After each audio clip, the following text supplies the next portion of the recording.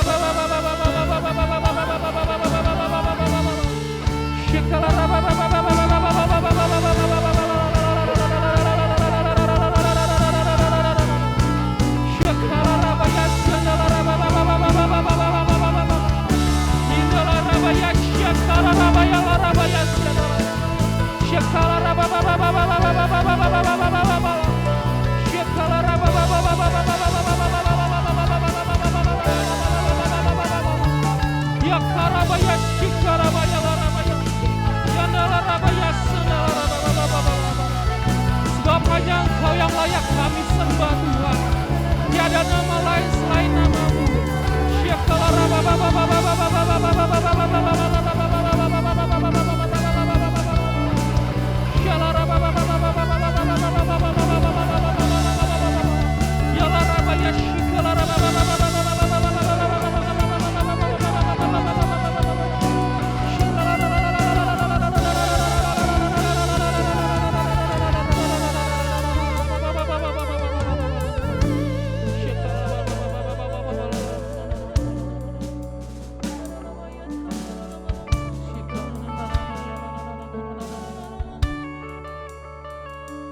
Hosana bagimu di tempat yang maha tinggi.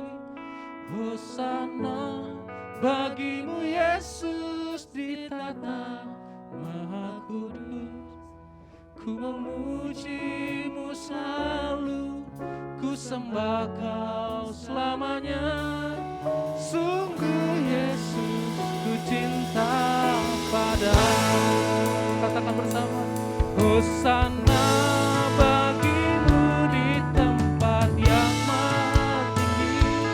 Hosana bagimu Yesus di tata maha kudus. Ku memuji-Mu selalu, ku sembah Kau selamanya. Sungguh Yesus ku cinta padamu. Hosana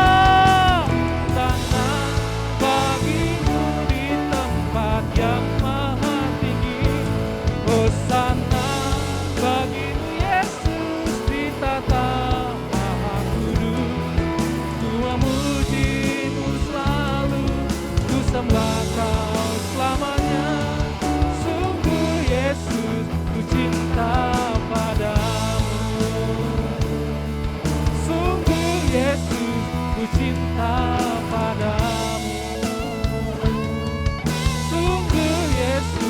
Ku cinta padamu.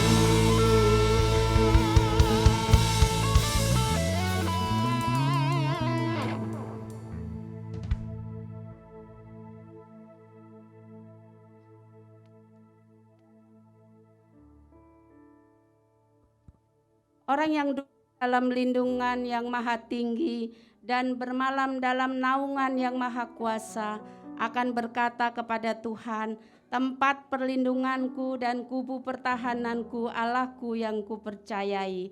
Sungguh Dialah yang akan melepaskan engkau dari jerat penangkap burung, dari penyakit sampar yang busuk. Dengan kepaknya Ia akan menudungi engkau, di bawah sayapnya engkau akan berlindung. Kesetiaannya ialah perisai dan pagar tembok. Engkau tak usah takut terhadap kedahsyatan malam, terhadap panah yang terbang di waktu siang, terhadap penyakit sampar yang berjalan di dalam gelap, terhadap penyakit menular yang mengamuk di waktu petang. Walau 1000 orang rebah di sisimu dan 10.000 di sebelah kananmu, tetapi itu tidak akan menimpamu. Engkau hanya menontonnya dengan matamu sendiri dan melihat pembalasan terhadap orang-orang fasik. Sebab Tuhan ialah tempat perlindunganmu, yang maha tinggi telah Kau buat tempat perteduhanmu. Malapetaka tidak akan menimpa kamu, dan tulah tidak akan mendekat kepada kemahmu.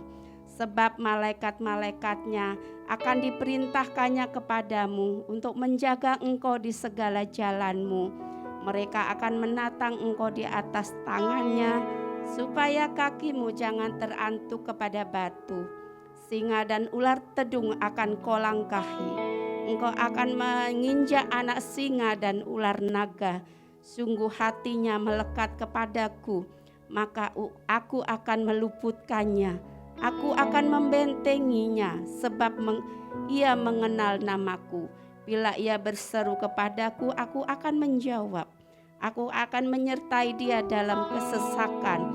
Aku akan meluputkannya dan memuliakannya. Dengan panjang umur akan kukenyangkan dia, dan akan kuperlihatkan kepadanya keselamatan daripadaku. Terima kasih Bapa yang baik. Kami percaya firman-Mu di Mazmur 91 ini terjadi dalam setiap hidup kami ya Tuhan. Setiap jemaat-Mu di tempat ini, bahkan terjadi untuk Indonesia. Indonesia akan dibentengi, Indonesia akan dilindungi dan dipulihkan. Kami percaya hari-hari ini penyertaan Tuhan sungguh sempurna bagi bangsa kami Indonesia. Tuhan, sungguh kami bangga kepadamu ya Tuhan. Engkau Allah yang dahsyat dan yang ajaib, yang sanggup melakukan perkara besar, mujizat besar bagi bangsa kami. Engkau akan memulihkan Indonesia. Indonesia diberkati sungguh luar biasa. Indonesia dijauhkan dari COVID-19.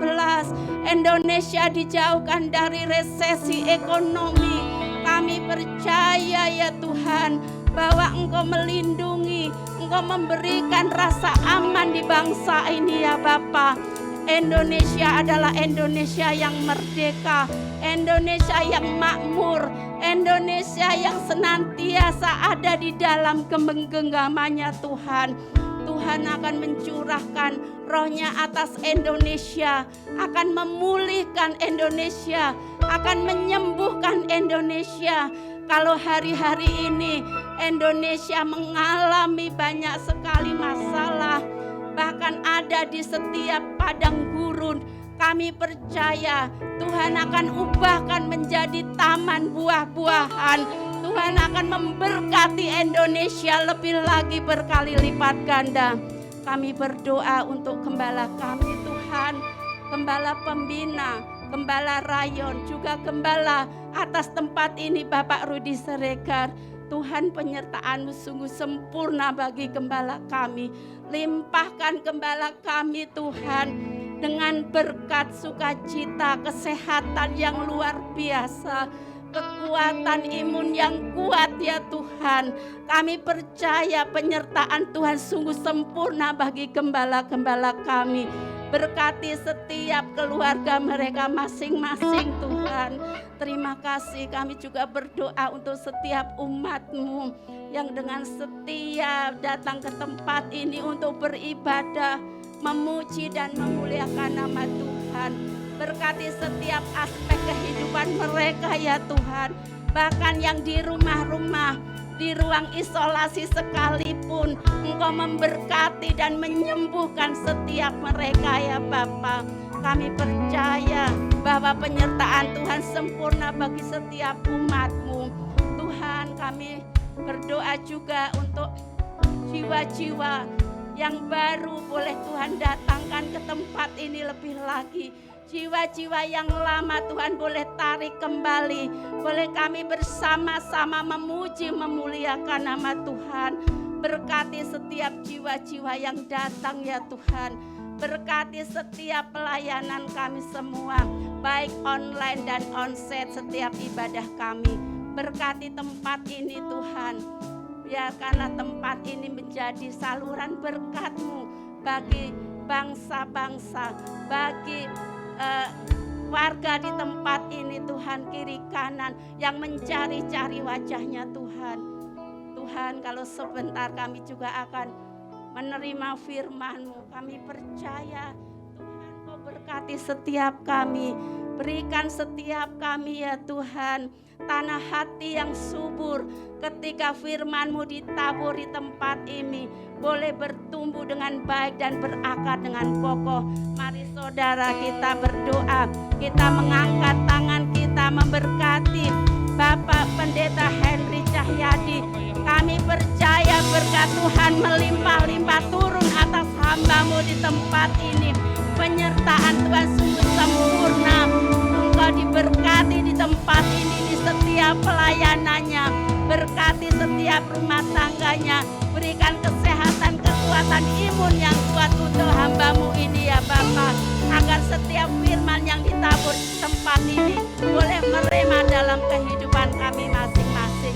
Terima kasih ya Bapa. Kami percaya Tuhan, penyertaan-Mu sungguh sempurna di tempat ini ya Bapa. Kami mau serahkan Tuhan ibadah sebentar ke dalam tangan kasih-Mu di dalam nama Tuhan Yesus. Haleluya. Amin. Kita berikan tepuk tangan yang meriah bagi Raja di atas segala raja. Wow. Saya boleh melihat tangan-tangan yang bersuka cita pada pagi siang hari ini. Amin. Siap untuk memuji Tuhan kita? Amin. Boleh berikan salam sehati kanan kiri, katakan, Engkau akan dipakai Tuhan luar biasa.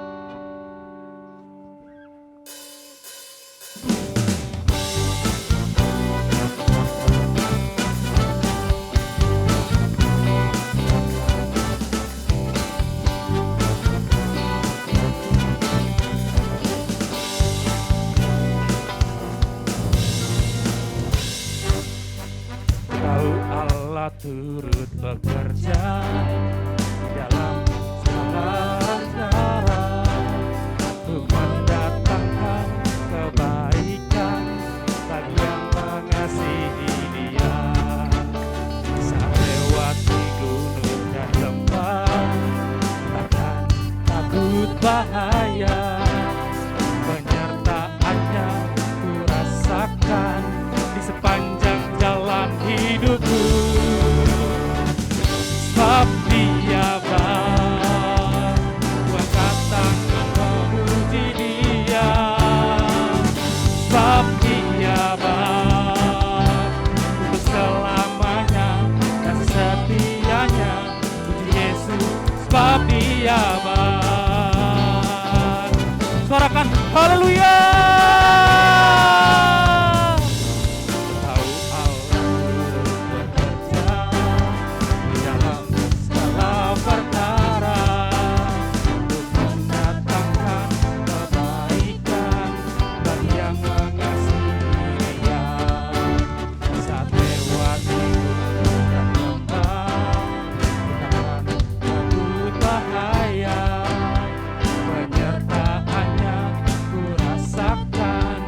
Sepanjang jalan hidupku,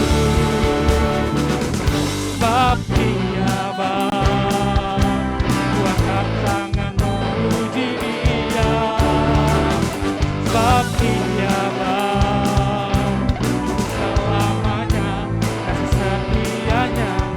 Yesus, sebab Dia, sekali lagi katakan, sebab Dia baik, ku angkat tangan memuji Dia.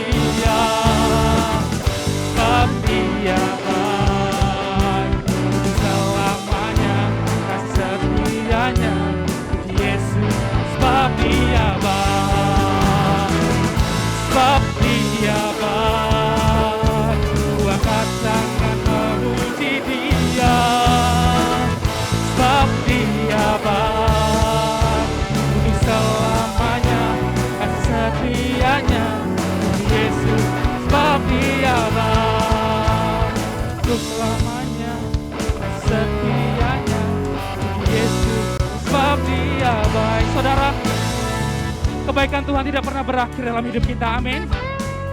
Yang boleh merasakan kebaikan Tuhan sepanjang minggu ini boleh angkat tangannya. Kita mau menyatakan dengan iman kita, amin, bahwa Tuhan Yesus baik.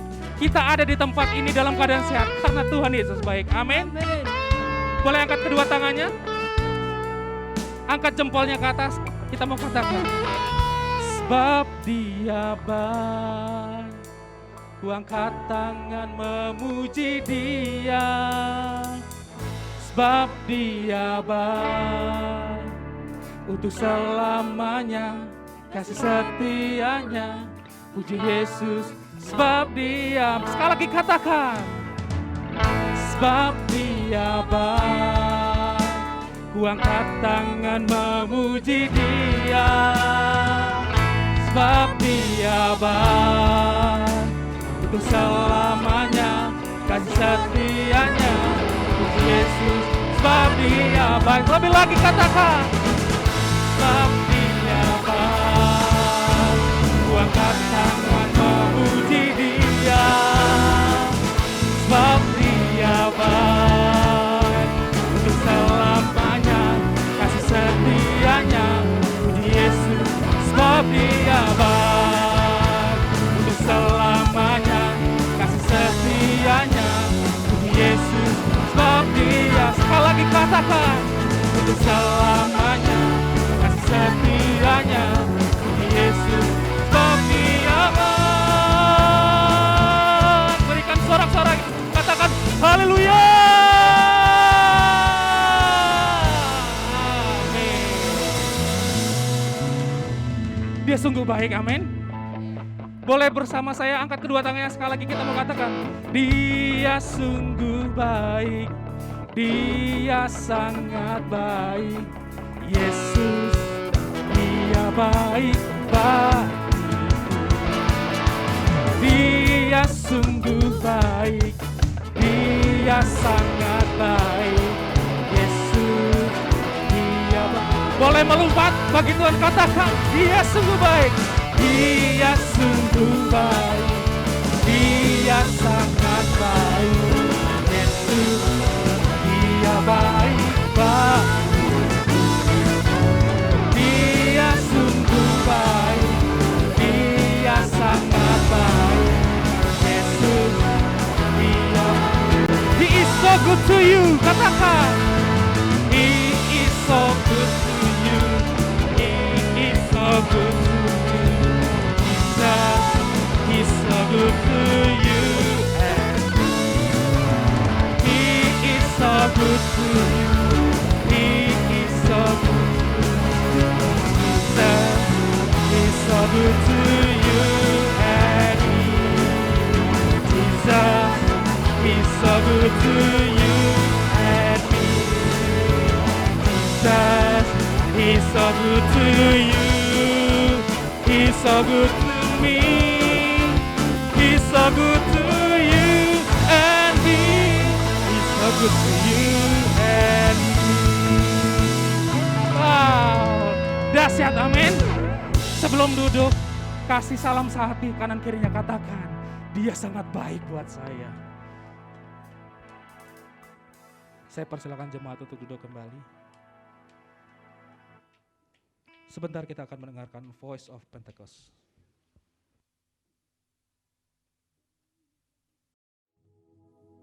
Shalom saudara, saya yakin saudara sudah tidak asing lagi mendengar kata unity atau kesatuan hati. Jika saudara tergabung dalam komunitas sel di gereja kita, kesatuan hati menjadi salah satu nilai penting yang selalu digaungkan. Dalam Voice of Pentecost kali ini, kita akan membahas bagaimana Pentakosta, dalam hal ini pencurahan Roh Kudus, menghadirkan kesatuan. Pada malam sebelum Yesus diserahkan untuk disalibkan, ada beberapa peristiwa penting yang ia lakukan. Salah satunya, doa Tuhan Yesus untuk murid-muridnya yang dicatat dalam Yohanes 17 ayat 1-26. Perhatikanlah bagian dari doa tersebut. Dan bukan untuk mereka ini saja aku berdoa, tetapi juga untuk orang-orang yang percaya kepadaku oleh pemberitaan mereka, supaya mereka semua menjadi satu, sama seperti Engkau ya Bapa di dalam aku, dan aku di dalam Engkau, agar mereka juga di dalam kita, supaya dunia percaya bahwa Engkaulah yang telah mengutus aku. Dan aku telah memberikan kepada mereka kemuliaan, yang Engkau berikan kepadaku, supaya mereka menjadi satu, sama seperti kita adalah satu. Tuhan Yesus ingin murid-muridnya tetap menjadi satu, bahkan sesudah ia naik ke surga. Disunity atau perpecahan menjadi salah satu tantangan yang akan dihadapi para murid. Perpecahan dapat terjadi karena adanya perbedaan pandangan, latar belakang, suku, pekerjaan, bahkan berbeda secara teologis. Dalam Alkitab dicatat, para murid pernah beberapa kali memiliki pandangan yang berbeda yang cukup tajam. Padahal Tuhan Yesus masih bersama-sama dengan mereka secara fisik. Maka doa-doa Yesus sebelum penyerahan dirinya memiliki pesan unity. Seperti dilihat dalam Yohanes 13-16. Tuhan Yesus ingin murid-murid tetap menjadi satu, sama seperti Allah Tritunggal itu satu. Ia beberapa kali juga memerintahkan mereka untuk saling mengasihi dan melayani. Lalu tentang Roh Kudus yang akan dicurahkan atas murid-muridnya. Karena Roh Kuduslah yang akan membuat unity di antara mereka dapat terjadi dengan mulus. Setelah kebangkitannya, Tuhan Yesus memerintahkan para murid untuk tinggal di Yerusalem dan menantikan Roh Kudus. Sesudah menerima kuasa tersebut, barulah mereka dapat melakukan yang ia perintahkan, yaitu menjadi saksinya di Yerusalem, Yudea, Samaria, dan sampai ke ujung bumi. Selain memperlengkapi para murid dan gereja Tuhan untuk melakukan apa yang Tuhan perintahkan, Pentakosta juga memampukan kita untuk hidup dalam kesatuan. Dalam kitab Kisah Para Rasul tercatat beberapa peristiwa, di mana ada pencurahan Roh Kudus, potensi perpecahan tidak terjadi. Sebaliknya, kesatuanlah yang terjadi. Mari kita perhatikan beberapa peristiwa tersebut. Yang pertama, pada hari raya Pentakosta, mereka yang menantikan pencurahan Roh Kudus mendapatkan baptisan Roh Kudus dengan tanda awal berbahasa roh, seperti tertulis di Kisah 2 ayat 1-4. Banyak orang yang melihat peristiwa ini memiliki pandangan yang berbeda atas apa yang terjadi. Tetapi setelah Petrus menjelaskan bahwa kejadian ini adalah nubuatan Yoel yang sedang digenapi, Roh Kudus bergerak di antara pendengarnya, lalu ribuan orang dari berbagai tempat dan berbagai bahasa bertobat, dibaptis, dan bersatu. Yang kedua, atas tuntunan Roh Kudus, gereja dapat menunjuk 7 orang yang akan bertanggung jawab atas pelayanan jemaat. Mereka bahkan banyak yang melayani di luar tanggung jawab awal, termasuk pada orang dan tempat yang tidak pernah dipikirkan sebelumnya. Seperti Filipus yang melayani di Samaria, yang pada saat itu dianggap berbeda etnisitas karena bukan keturunan Israel murni, dan kepada Sida-Sida atau Kasem di Ethiopia. Yang ketiga, saat dilayani oleh Petrus, seorang perwira pasukan Italia bernama Cornelius dan seisi keluarganya menerima baptisan Roh Kudus, seperti tertulis di Kisah 10 ayat 1-48. Bagi Petrus, fakta bahwa Allah memberikan rahmat-Nya kepada kaum Gentiles atau non-Yahudi adalah hal yang tidak pernah terpikirkan sebelumnya. Maka kita tahu, anugerah Allah tercurah untuk semua orang. Dan tidak ada alasan bagi orang Yahudi Kristen dan Gentile Kristen untuk tidak bersatu. Yang keempat, ketika terjadi perbedaan pendapat antara jemaat dan pimpinan gereja pada saat itu mengenai sunat, hal ini mendorong diadakannya sidang di Yerusalem. Namun karena adanya tuntunan Roh Kudus atas para peserta sidang, akhirnya masalah sulit tersebut dapat terselesaikan. Anugerah keselamatan bagi semua bangsa dinyatakan, amanat agung dilakukan dengan lebih kencang, dan kesatuan antar jemaat lokal terjadi dan bertambah kuat. Pentakosta membawa kesatuan, di mana Roh Kudus dicurahkan, disitulah terjadi pertobatan, pengertian yang lebih dalam akan firman Tuhan, dan tuntunan untuk gerejanya dalam menyikapi berbagai hal. Tugas kita sekarang ini adalah melanjutkan apa yang telah Yesus dan para rasul lakukan, yaitu hidup dalam kesatuan, karena kita telah menerima Roh Kudus dan kasih Kristus. Amin. Untuk artikel lengkapnya dari tim teologi kami, silakan klik link yang ada di atas atau scan QR Code yang tersedia. Tuhan Yesus memberkati.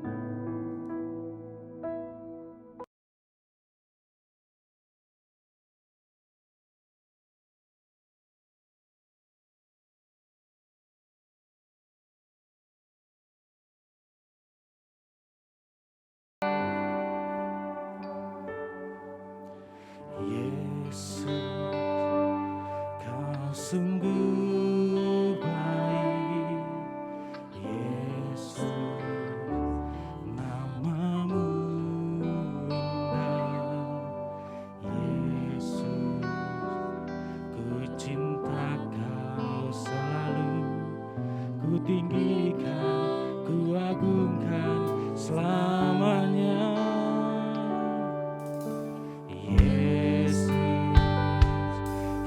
Sungguh baik, Yesus, namamu indah. Yesus, ku cinta Kau selalu. Ku tinggikan, ku agungkan selamanya.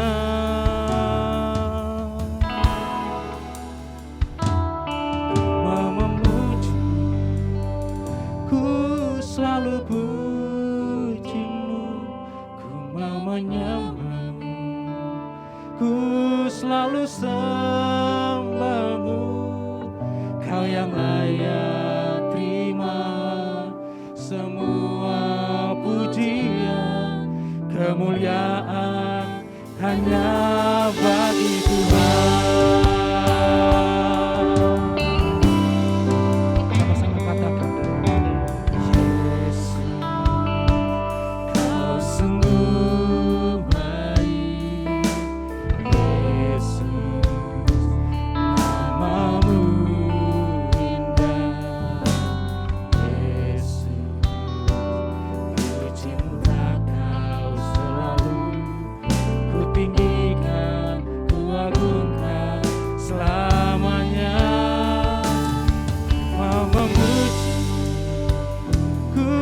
selalu pujimu, mau menyembahmu, ku selalu sembahmu. Kau yang layak terima semua pujian, kemuliaan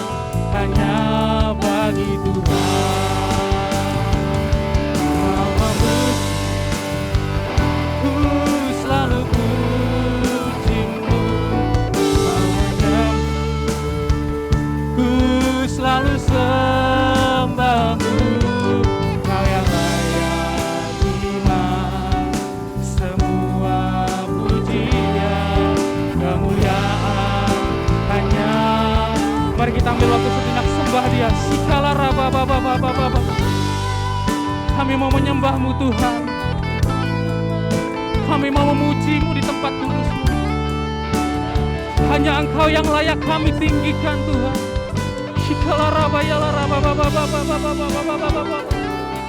Ya nala raba ya sikala raba ya sikala raba baba baba baba. Sikala raba baba baba baba baba.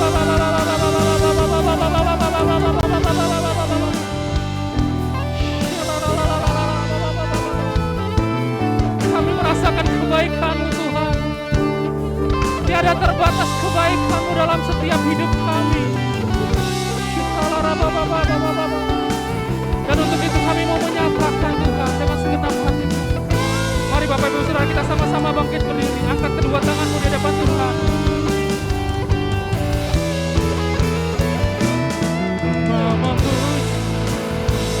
Ku selalu puji-Mu, mau menyembah, ku selalu sembah-Mu, Kau yang layak terima semua pujian, kemuliaan hanya bagi Tuhan. Mau memuji, ku selalu puji-Mu. Saya persilakan kepada-Mu. Ku selalu sembah-Mu, Kau yang layak terima semua pujian, kemuliaan hanya bagi Tuhan. Kau yang layak terima semua pujian, kemuliaan hanya bagi Tuhan. Kau yang layak terima semua pujian, kemuliaan hanya bagi Tuhan.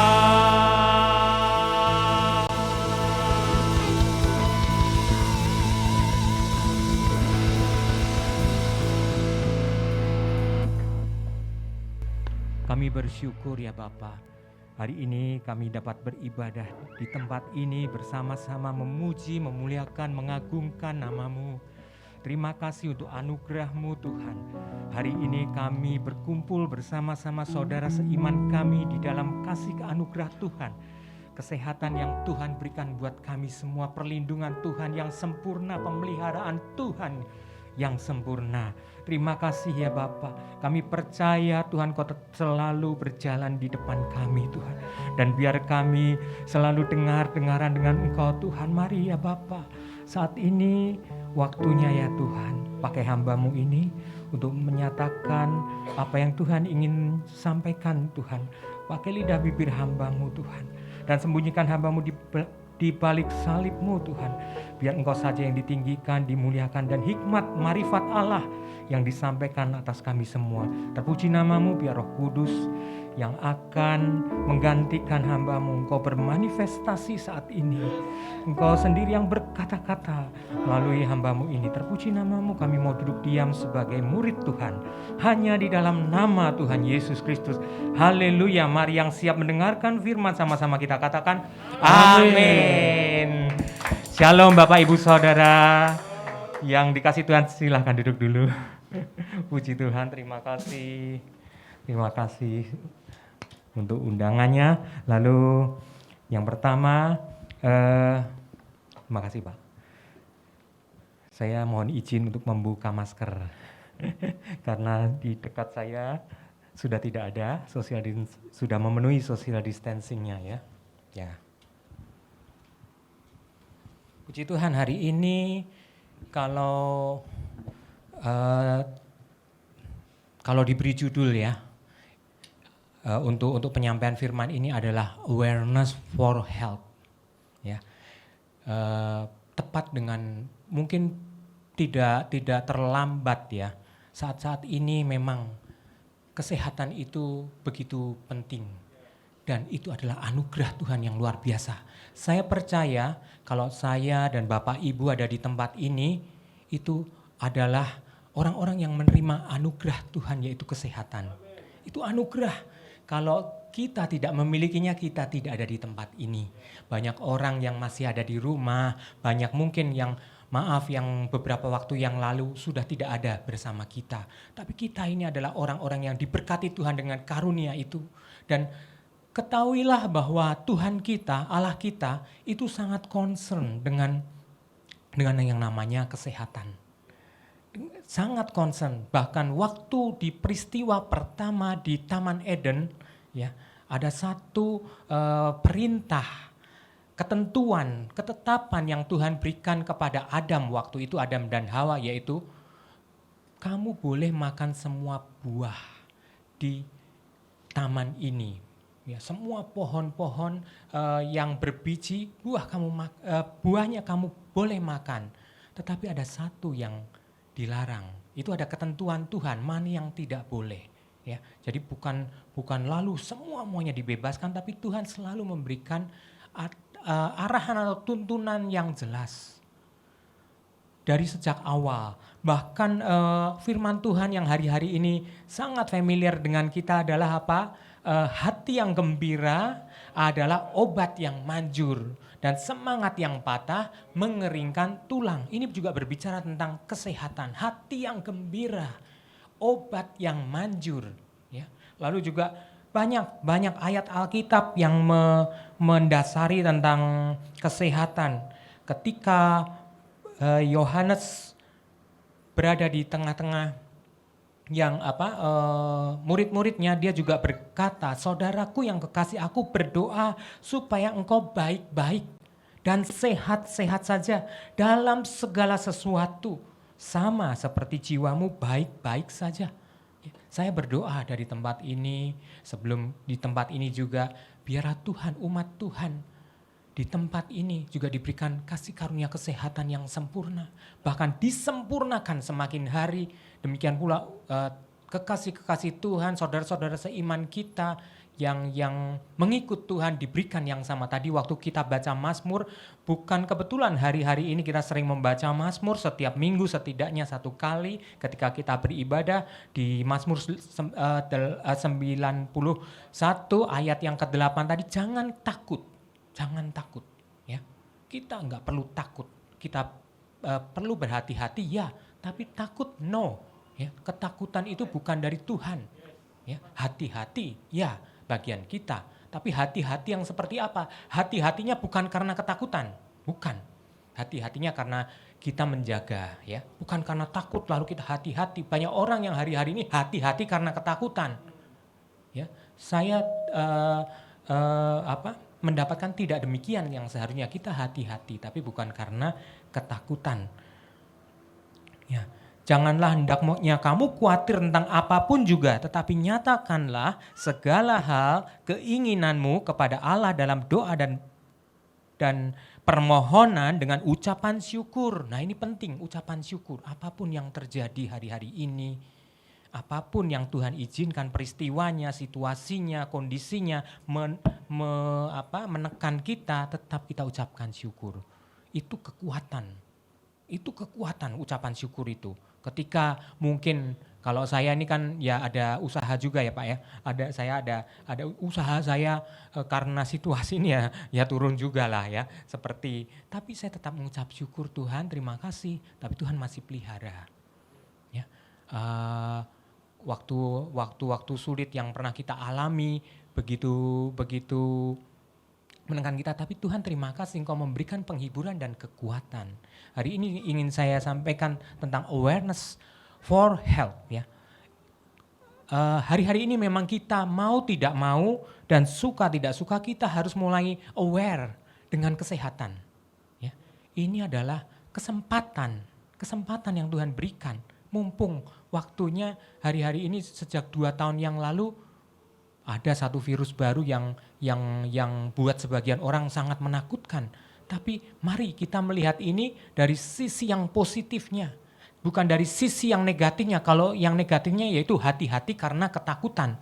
Tapi dari sisi positifnya adalah mari kita belajar, kita mulai aware dengan kesehatan kita. Bagaimana sih dengan kesehatan kita? Bapak Ibu yang dikasih Tuhan, Bapak Ibu ketahui atau sadar atau tidak bahwa tubuh kita ini terdiri sebagian besar dari air. Air, ya. Air itu begitu penting.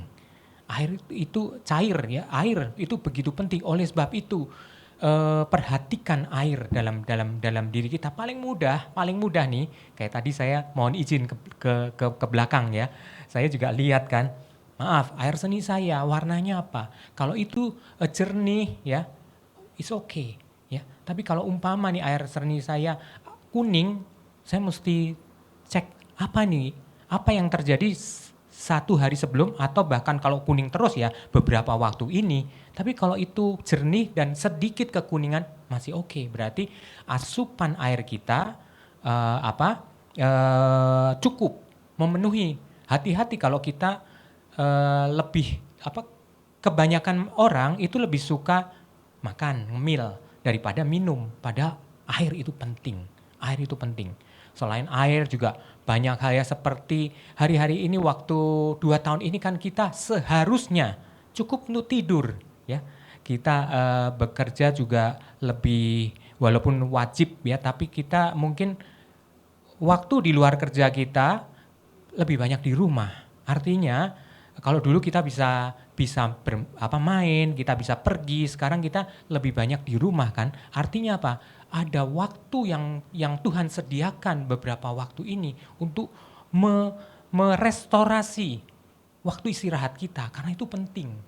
Waktu tidur itu penting, ya. Tidur yang cukup minimal sekali 6 jam, minimal sekali. Tapi upayakan sampai mencapai yang optimal, yaitu 8 jam. Itu wajib, ya. Tapi juga dengan dalam waktu yang tepat, ya. Bukan 6-8 jam itu di waktu yang tidak tepat. Waktu yang tidak tepat itu yang saya maksudkan, waktu yang seharusnya kita buat tidur tetap kita buat begadang, tapi yang buat kita kerja kita tidur. Tapi kan 8 jam juga, ya enggak, jangan gitulah. Tapi kita harus dalam koridor waktu yang tepat. Ya, lalu yang lain lagi adalah tentang menjaga kebugaran dengan apa? Banyak bergerak. Walaupun di rumah juga banyak bergerak ya, jangan banyak mager.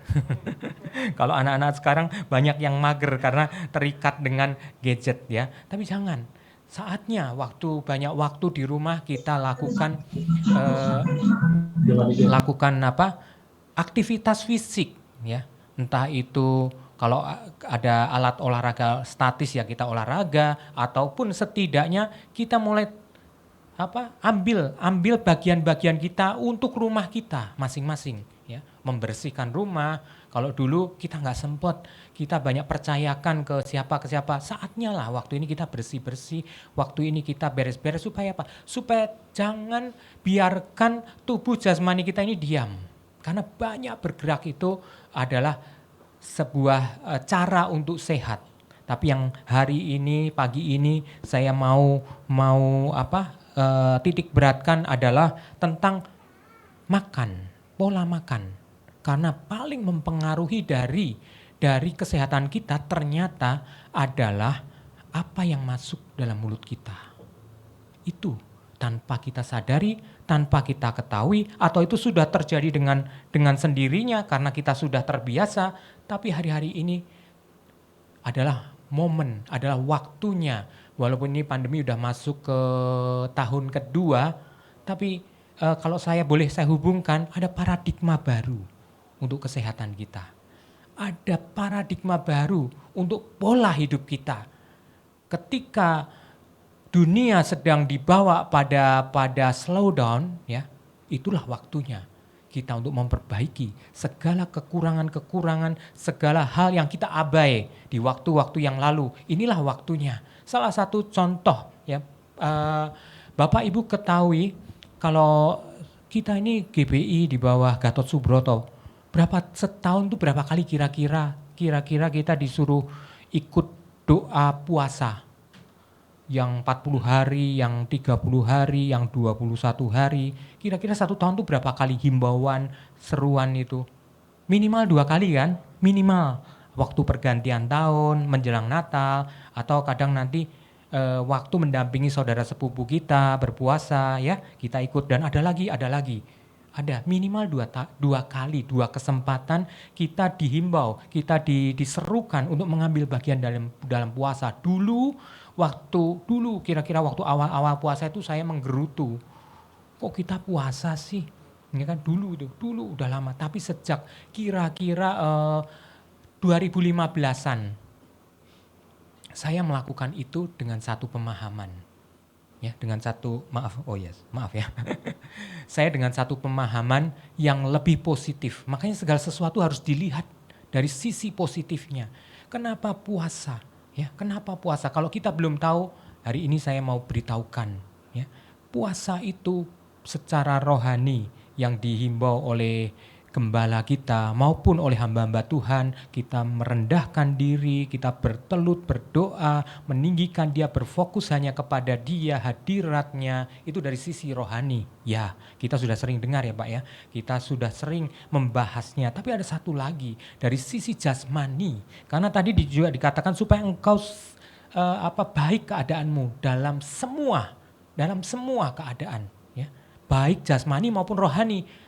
Jangan kita menganggap kita rohani aja yang cukup, ya, tanpa jasmani tidak perlu kita jaga. Maaf, itu seperti iman tanpa perbuatan, ya. Tapi ketika kita melakukan dua-duanya, iman disertai perbuatan, take action, ambil aksinya, ambil langkahnya. Kenapa saya katakan puasa itu baik, ya? Puasa itu baik, ya. Waktu kita puasa kita dihimbau. Masih ingat ya yang pernah melakukannya ya. Kita selesaikan makan malam, kita buka lagi besok waktu makan siang. Ya. Itu waktu awal saya dulu dengar ini saya nggak ngerti nih. Kok kita puasanya malam ya? Kalau saudara sepupu kita kan puasanya pagi ya. Ini puasa model apa nih?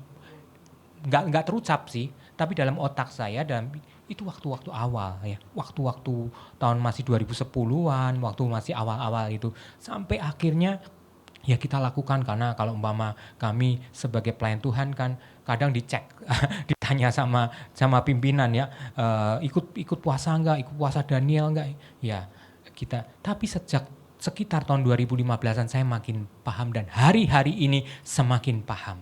Secara keilmuan atau ilmu nutrisi, secara keilmuan kesehatan, bahwa puasa yang seperti itu yang tidak pernah diberi nama oleh GBI kita mungkin ya, itu ada namanya. Mungkin Bapak Ibu ada yang pernah mendengar namanya apa? Puasa apa? Puasa apa itu? Intermittent fasting. Kalau belum pernah dengar, hari ini dengar. Intermittent fasting. Intermittent fasting itu adalah memberi koridor waktu buat tubuh kita untuk menghentikan kerja dari sebagian organ tubuh kita. Itu baik. Dan ternyata kalau orang melakukan dengan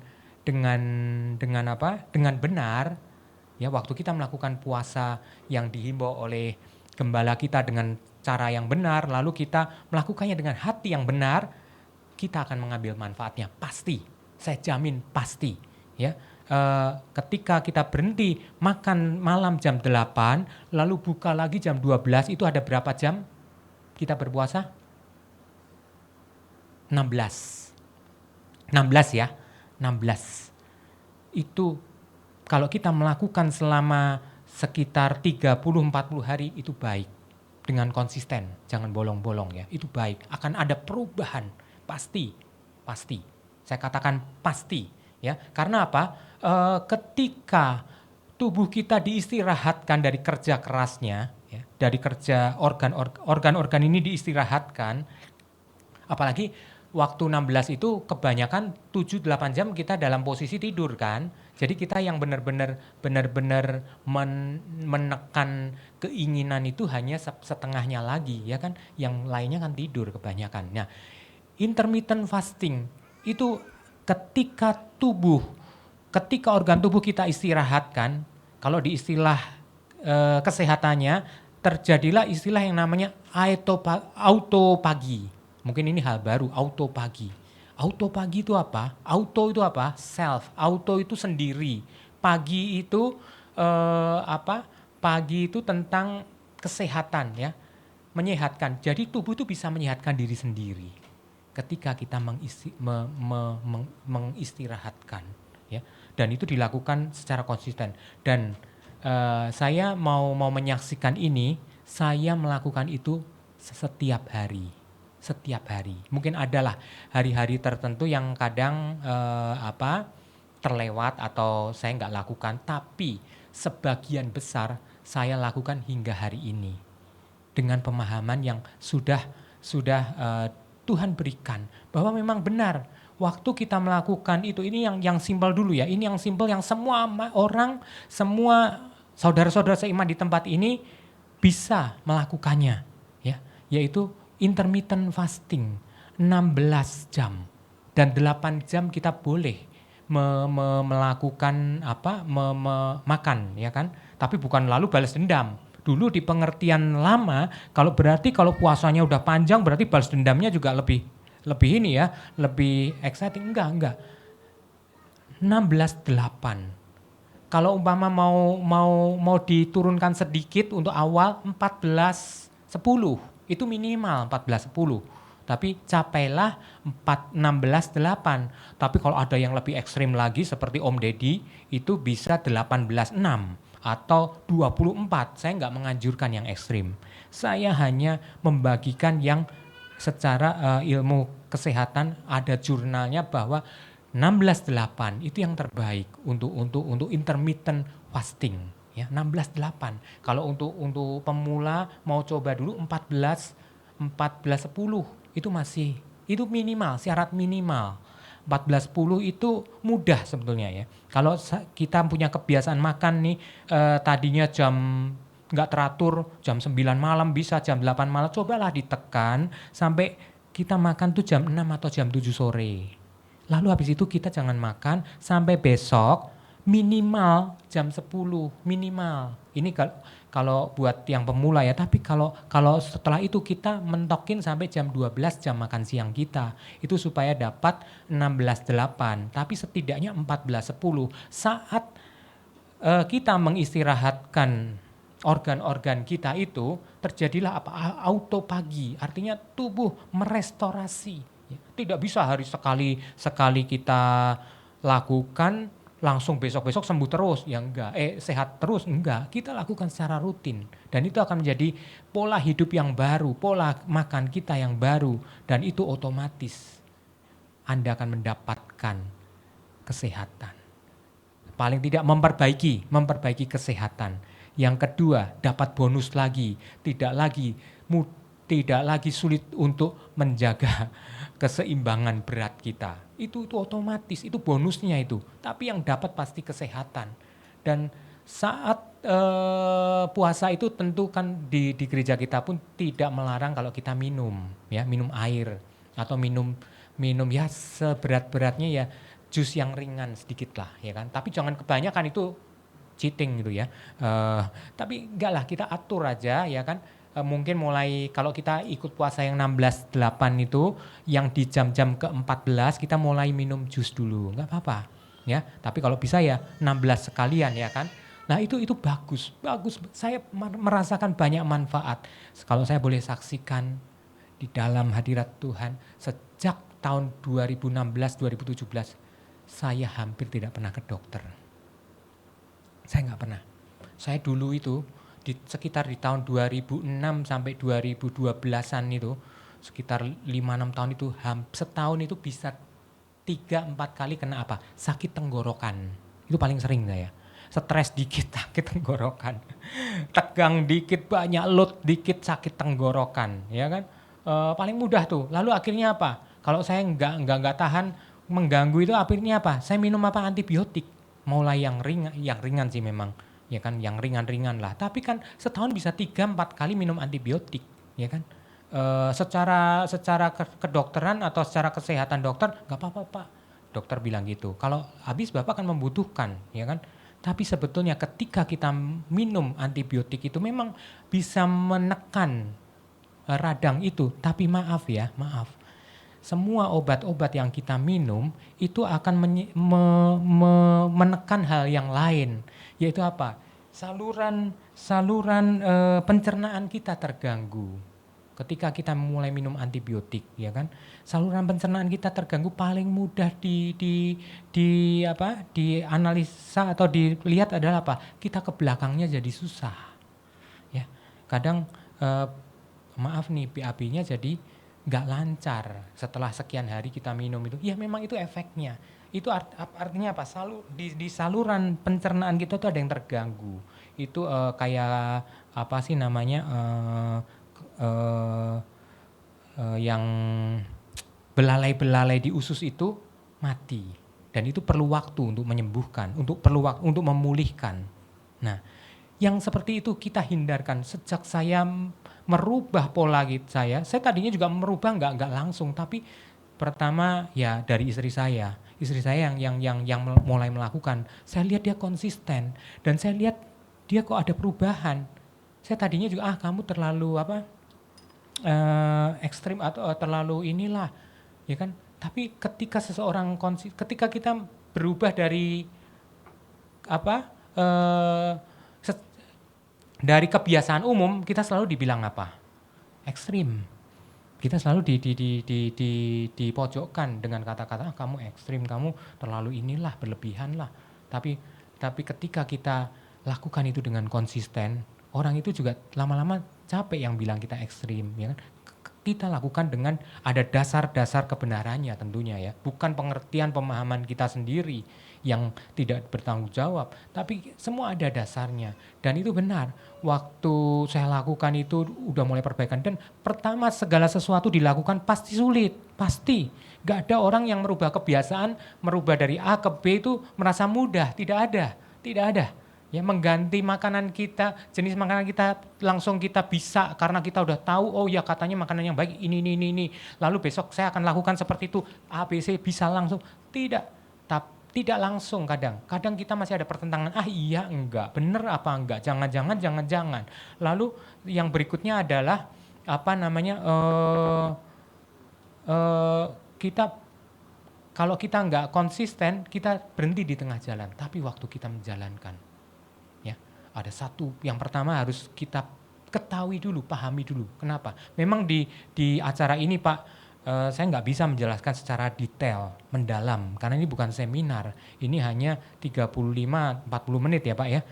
Jadi saya nggak bisa bawa itu, tapi ketahuilah dulu. Ini adalah momen kita semua 2 tahun ini, dan ini belum terlambat, aware for health. Kita mulai aware dengan health kita. Saya tahu itu sekitar 7 tahun yang lalu, atau di usia saya mungkin sekitar 45-an. Kalau dibilang ya sedikit terlambat, tapi belum terlambat. Kalau mungkin Bapak Ibu ada yang lebih dari saya waktu memahami ini atau menangkap ini, juga belum terlambat selama kita masih ada, ya. Jangan sampai nanti kita sudah berbaring, itu memang terlambat. Berbaring dalam arti kita masih hidup, tapi sudah berbaring, sudah serangannya sudah banyak. Tapi kalau kita masih Bapak Ibu duduk di tempat ini, saya yakin masih belum terlambat untuk merubahnya. Apalagi masih yang muda-muda. Buat milenial di tempat ini yang saya lihat cukup banyak, puji Tuhan, ya. Mulailah anak saya usianya 17 menuju ke 18. Dia juga sudah saya biasakan sejak muda lah. Walaupun dia belum bisa melakukan seperti saya, tapi untunglah ketika kita masih muda, organ-organ kita masih prima, seharusnya prima. Tapi bukankah hari-hari ini ada yang di usia 30 sudah pulang lebih dulu? Karena ada satu heart attack atau serangan tiba-tiba. Ya, serangan tiba-tiba banyak loh di usia 30, 40 loh, masih muda-muda. Zaman dulu jarang usia 30, 40 kena serangan yang seperti itu. Tapi kita jangan lalu terkaget-kaget. Pasti ada sesuatu yang harus dibenahi. Ya. Nah itulah, kalau sedini mungkin kita memahami ini, menangkap ini, komit dengan hal ini, kita akan semakin baik. Tapi tidak ada kata terlambat buat Bapak, Ibu, dan saya. Saya kalau boleh saya saksikan banyak sekali yang saya alami. Makanya ini saya bagikan dan semua memang didasari dengan kebenaran firman Tuhan bahwa Tuhan Yesus datang itu seringkali pelayanannya apa sih? Kesembuhan dan pemulihan, ya kan? Kesembuhan dan pemulihan itu berbicara tentang apa? Kesehatan juga. Dalam rangka apa? Supaya ketika orang itu sembuh, ketika orang itu pulih, apa yang dilakukan? Dia lakukan misi yang Tuhan berikan berikutnya. Keberadaan kita di bumi buat apa? Tapi kalau kita terganggu dengan masalah itu, bagaimana kita mau melakukannya? Kita tidak bisa maksimal, tidak banyak gangguan dalam kehidupan kita. Tapi harus kita memang bagian kita adalah aware untuk dengan kesehatan kita itu. Memang kalau pertama sulit ya, tapi jangan menyerah ya. Jangan pernah putus asa di tengah jalan, lakukan terus. Saya hari-hari ini semakin dibukakan. Dulu kan, terus pola makan yang benar gimana Pak? Caranya gimana? Kan sulit Pak, saya nggak paham, saya nggak tahu. Pertama memang gitu, tapi yang tadi yang dasar yang hal-hal lain dulu lah ya, mulai dari asupan air, tidur yang cukup, banyak bergerak, beraktivitas, itu yang semua orang pasti bisa kan. Lalu baru pola makan juga. Tapi jangan terlalu lama untuk menunda-nunda. Ya udah lakukan beberapa yang kita bisa dan akhirnya pada makanan itu yang paling penting. Ya. Beberapa waktu ini kita dengar ada tren pola makan keto. Ada pernah dengar ketofastosis, keto ya kan, orangnya jadi berotot katanya, lalu slim ya kan, bisa slim. Tapi kalau kita lihat tuh banyak orang yang melakukan dengan salah. Keto itu penemunya bagus ya, tapi waktu praktek karena turunannya lalu menyimpang, akhirnya salah. Mereka no karbo, wah hebat kan, bisa no karbo, makan yang katanya daging. Tapi dagingnya maaf ya, dagingnya kalengan, ya kan. Lalu makan ikan kalengan, makan sarden, makan sosis, maaf ya. WHO pun sudah menggarisbawahi bahwa zat nitrit yang ada di sosis itu sangat berbahaya. Itulah yang memicu dalam ini tertentu, dia memicu sel kanker, radikal bebas. Banyak, makanya saya pernah menginap di satu hotel, lalu waktu makan pagi, seorang ibu mengambilkan buat anaknya makanan kan. Saya lihat nasi sedikit atau apa, sama sosisnya 4-5. Saya maaf nih ya, saya nggak bisa melarang. Tapi ini salah polanya. Kenapa nggak diambilin yang sehat-sehat? Banyak kan kalau buffet di hotel itu ada makanan-makanan sehat, ada kan. Kita pilih yang itu, ini yang paling menurut saya paling berbahaya. Tapi karena ketidaktahuan. Makanya ada firman Tuhan yang juga yang katakan di Hosea, umatku binasa karena tidak mengenal Allah, tidak mengenal kebenarannya. Dalam hal kesehatan pun sama. Jadi firman Tuhan yang tentang kesehatan itu kalau saya teliti itu 20-30 itu ada. Ya, itu tadi baru 3 atau 4 ayat yang saya bagikan ya kan. Tapi kalau saya baca kan banyak ya. Bahkan Tuhan tuh concern sejak awal. Pohon buah berbiji itu baik kita makan ya. Hari-hari ini kita meninggalkan pola-pola lama itu. Pikir ini kan udah zaman modern. Memang zaman ini modern, makanan diolah sedemikian rupa, bukan cuma high technology yang kita terima, tapi food technology juga sudah ada di sekitar kita. Food makanan, teknologi untuk tentang makanan. Makanya makanan itu sangat bervariatif hari-hari ini. Yang dijual juga bervariatif, ya kan? Tapi kalau kita nggak teliti, kita nggak mencoba mendalami, berbahaya. Banyak ranjau-ranjau ada di sekitar kita. Maka dari itu firman Tuhan juga ada intinya begini. Untuk seorang ibu tuh bangunlah pagi-pagi, siapkan makanan buat orang di rumahmu. Saya lupa ayatnya di mana, tapi saya pernah dengar seperti itu. Artinya apa? Seorang ibu sekalipun dia seorang career woman ya kan, dia juga lebih baik dia menyiapkan makanan untuk di rumahnya. Lebih jauh lebih sehat makanan yang ada di rumah daripada di luar. Karena kita yang mengontrol, kita tidak mau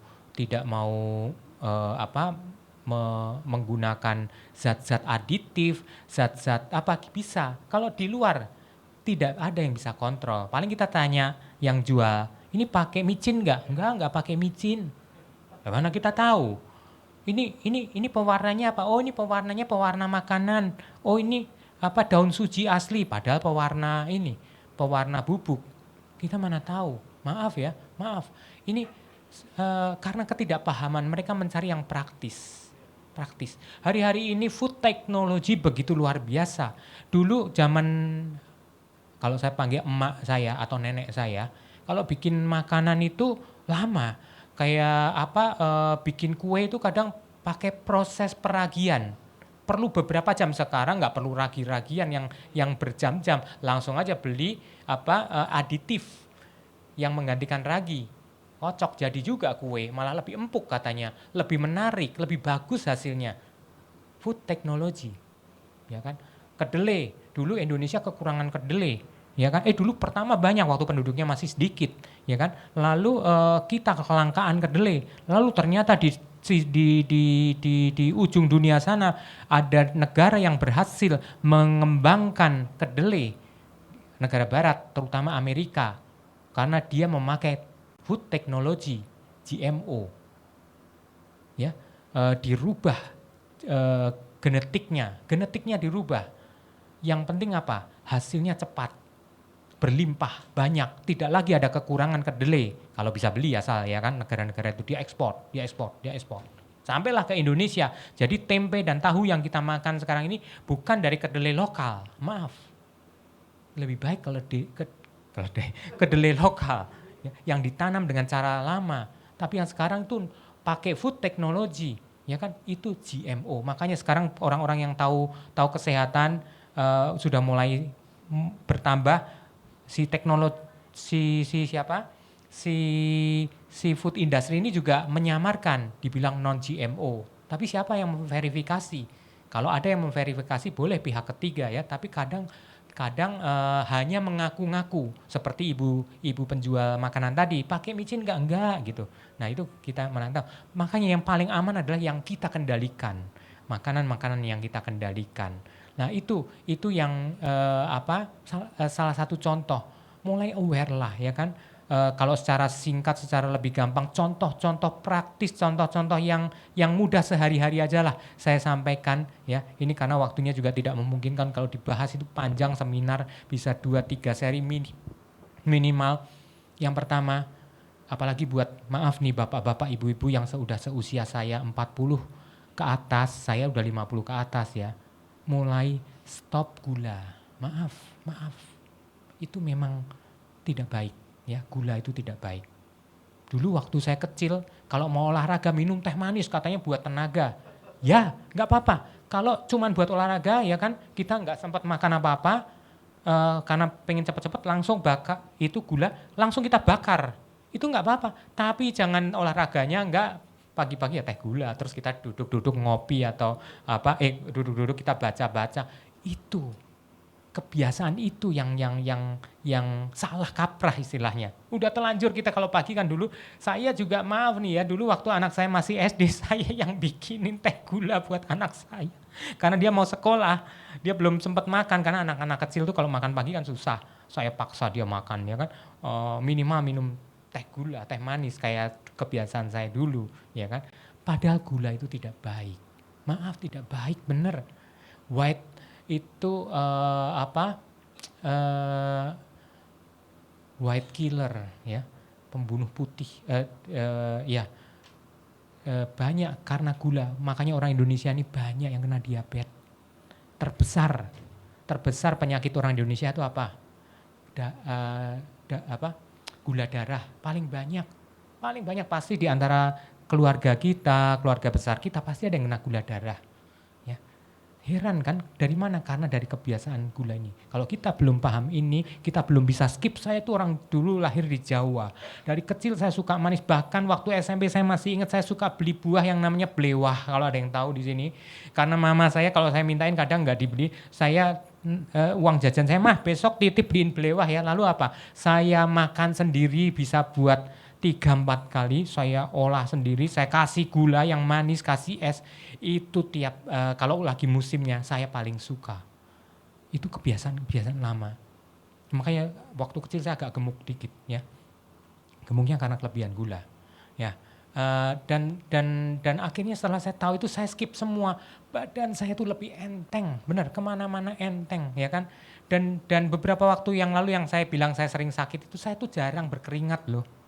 Dulu itu di tahun 2006, 2018 yang saya sering sakit itu kan, maksudnya setidaknya setahun 3 kali saya kena radang tenggorokan. Itu saya ingat-ingat saya jarang sekali berkeringat. Jalan di itu juga jarang. Ternyata apa? Saya minta 5 menit lagi. Ternyata pori-pori saya itu tidak bekerja dengan seharusnya. Padahal yang paling baik itu manusia itu harus ketika kita beraktivitas ya, berkeringat. Membuang toksin atau racun terbaik dari tubuh kita itu adalah dengan cara berkeringat. Berkeringatnya tapi sekujur tubuh ya, bukan cuma kepala doang, itu ada sesuatu itu. Ada yang nggak beres tuh, mungkin di sininya ada sumbatan. Tapi kalau sekujur tubuh ini berkeringat, itu bagus. Kalau orang sakit, jarang yang bisa berkeringat, ya kan? Tapi kalau dia kayak kemarin anak saya sakit kan, kalau orang-orang udah pasti takut Omikron karena gejalanya sama persis. Itu awal Februari, sama persis. Saya tidak takut. Saya observasi. Saya bukan dokter, tapi saya perhatikan nutrisi saya, observasi dulu gejalanya seperti apa, ininya apa, oh radang tenggorokan nih dia. Seperti yang saya dulu juga sering ya kan, mungkin dia lagi kena virus, radang tenggorokan kan juga virus ya kan. Lalu saya tahu, saya tenangin anaknya, nggak usah takut ya kan, 4-5 hari kamu akan membaik ya kan. Saya kasih itu yang tepat ya kan, pengobatan yang tepat, saya naikin daya tahan tubuh dia dengan makanan yang makin sehat, yang lebih sehat, lalu juga obat-obatan yang seperlunya aja. Kalau untuk meredakan panas ya boleh Panadol ya. Tapi yang ininya saya nggak langsung hajar pakai apa gitu. Sampai hari ketiga dia, kamu gimana, mau nggak papi kasih tetap kayak gitu, tapi agak lama, bisa 5-7 hari nanti baru membaik ya kan, sambil antibodi kamu naik baru itunya kalah. Tapi anak saya kayaknya kok dia mau ada ulangan, ya udahlah papi nanti beliin antibiotik yang paling ringan ya, antibiotik yang paling ringan. Saya telepon teman saya dokter kan, bener pakai yang ringan aja Pak, itu aja asal Bapak pantau. Ya baik, saya pantau kok. Dan semuanya, maaf ya, anak saya di bulan awal Februari itu sakit itu lumayan juga, kalau sakit tenggorokan, batuk, terus dia kok kayaknya demam, beberapa hari demam. Saya nggak mengajari Bapak Ibu melakukan sesuatu tanpa terukur ya.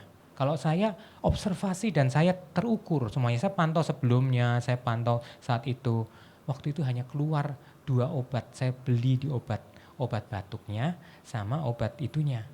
Dan singkat, dalam waktu 7 hari beres semua. Obatnya nggak sampai 100.000. Memang yang lain yang kayak vitamin atau suplemen saya selalu memang berikan dia ya kan, saya nggak beli lagi. Tapi maksudnya segitu, saya nggak panik dan itu anak tunggal loh. Kalau ada apa-apa saya yang bertanggung jawab kan. Saya nggak mencoba-coba juga buat anaknya, bukan, saya nggak mau coba-coba. Tapi saya pantau, terukur semuanya. Ketika kita bilang jangan takut dengan virus, tapi kita nggak mempersiapkan diri, itu seperti iman tanpa perbuatan. Tapi waktu kita tahu iman kita selaras dengan perbuatan kita, jangan takut. Ya, itu pastikan itu.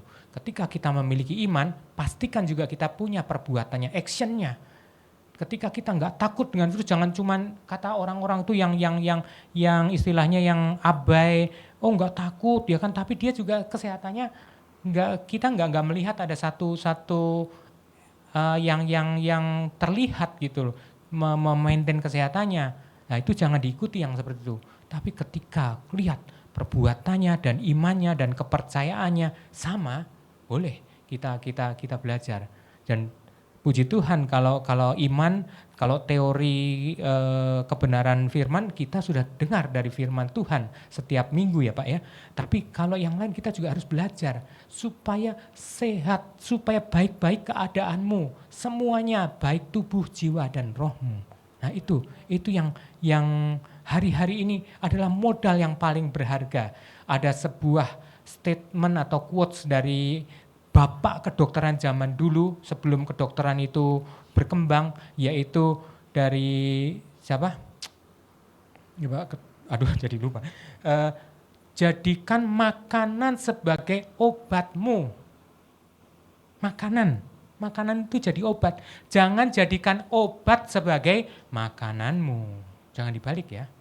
Kalau kita lagi sakit makan obat. Ya, bukan, jadikan makanan sebagai obatmu. Ya. Saya kembali lagi waktu anak saya sakit tenggorokan itu, saya kasih yang dosis yang paling rendah. Saya kasih apa? Zaman dulu punya empon-empon, ya.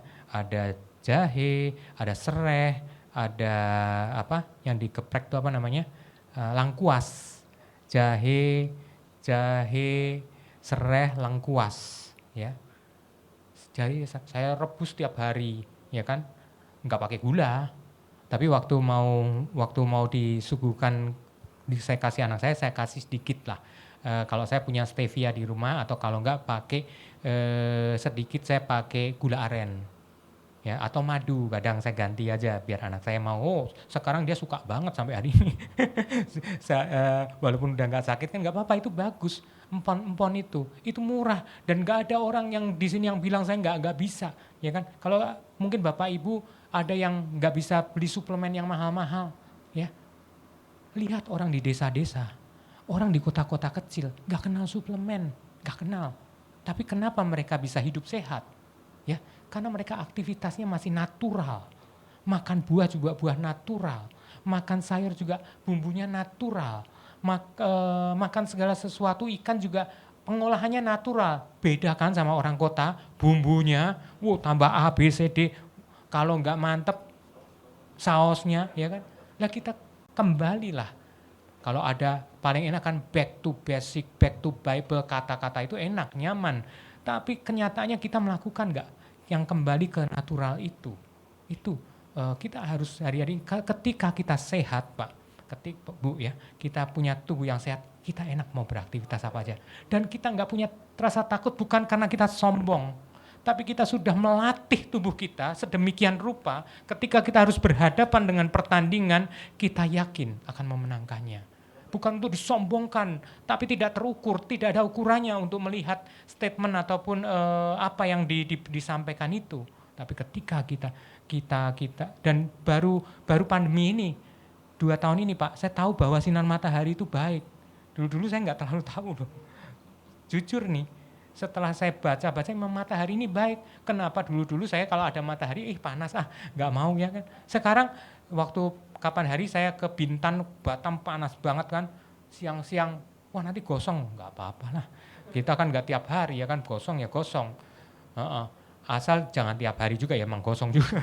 Sekali-sekali nggak apa-apa, ya kan, jam 12 ya kan, ya udah nggak apa-apa, kan kita juga nggak lama, paling terbuka ini 15 menit nggak apa-apa. Jangan dikit-dikit panas nanti saya hitam gitu, ya kan, jangan. Alam, tapi memang kalau tiap hari ya jangan, ya. Terus panas yang baik jam berapa, itu semua saya pelajari, panas yang terbaik. Jadi kita masih bisa melakukannya dengan cara-cara natural. Tapi kalau kita nggak mampu, baru kita minta bantuan suplemen, ya kan? Orang kota-kota kecil, orang-orang desa tidak butuh suplemen, karena mereka masih sebagian besar natural. Tapi orang-orang kota memang menemukan yang natural rada kurang, terbatas, makanya dibutuhkan suplemen. Ya, tapi kalau kita sebagai orang kota yang sekarang ini punya waktu yang cukup banyak, ya kan? Kita bisa kembali ke natural dan kita merubah paradigma kesehatan kita, paradigma pola pikir kita, kebiasaan kita dengan yang baru. Dan ini waktunya Tuhan izinkan pandemi ini terjadi juga untuk memberikan kita semakin siap dengan kesehatan kita. Dan di firman Tuhan itu juga dikatakan bahwa supaya panjang umurmu, ya, panjang umur. Dan ketika kita panjang umur dan kita mengetahui kebenaran firman, kita lakukan. Panjang umur tapi nggak ngerti kebenaran juga cuman hidup sampai tua doang, ya kan? Enggak, kita bisa kerjakan dengan panjang umur kita, dengan usia kita untuk melakukan sesuatu, menjadi sesuatu buat orang-orang setidaknya di rumah kita, di lingkungan lebih besar lagi, area kita, atau yang lebih luas lagi. Puji Tuhan, saya saksikan bahwa keluarga di rumah saya sehat semua. Sampai pandemi ini saya merawat mama saya, ini terakhir penutup. Mama saya itu juga salah satu yang membuat saya belajar. Waktu tahun 2010 papa saya meninggal, mama saya sudah mungkin sudah mulai bergejala, dia sedikit mulai pelupa, pikun. Yaitu sekitar usia dia sekitar 70, sekitar 69 70. Waktu papa saya meninggal, papa saya usianya memang beda banyak sama dia. Papa saya umurnya 80 apa 81. Nah, dia 69 70 waktu meninggal itu. Nah, terus beda beberapa tahun kemudian mama